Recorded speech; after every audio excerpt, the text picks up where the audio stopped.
粵語傳承，我係張弛。颱風蘇拉今晚登陸啊，但係颱風登陸都阻擋唔到我哋傳承粵語嘅腳步。嗱，嚟廣州旅遊呢，賣得最好嘅特產手信就係佢老婆餅。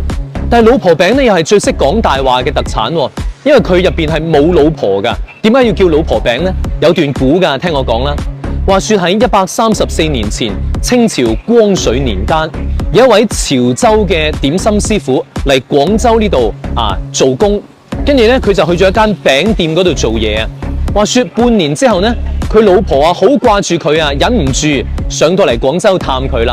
跟住佢老婆咧就帶咗潮州特產叫做冬瓜角帶俾佢老公食，佢老公咧就帶翻去呢間餅店俾廣州師傅一齊食。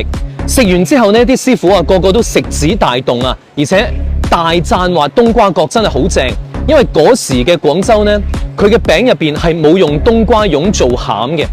於是呢，幾位廣州師傅呢就3個通宵冇瞓覺，佢哋坐埋一齊就開會啦。有咩辦法可以整出一個好有特點嘅有冬瓜餡作為餡料嘅廣州嘅餅呢？於是佢哋就改良咗潮州嘅冬瓜角，就用細粒嘅糖冬瓜，加上糖製嘅肥豬肉，又加埋豬油，又加上雞蛋嘅蛋液，一齊整，放落個烤爐度烤。咁樣烤完出嚟之後呢，就變咗清朝第一代嘅老婆餅。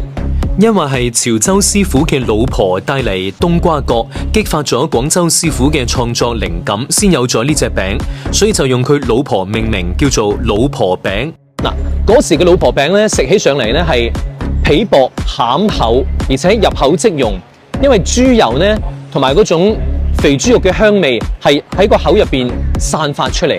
嗱，呢個就係第一代嘅老婆餅啦。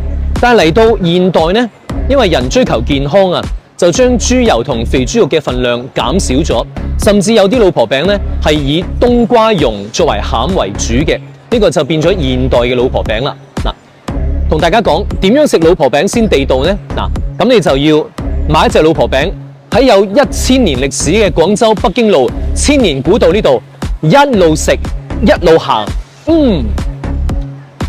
跟住心裏邊諗一句說話叫做粵語傳承，我係張弛。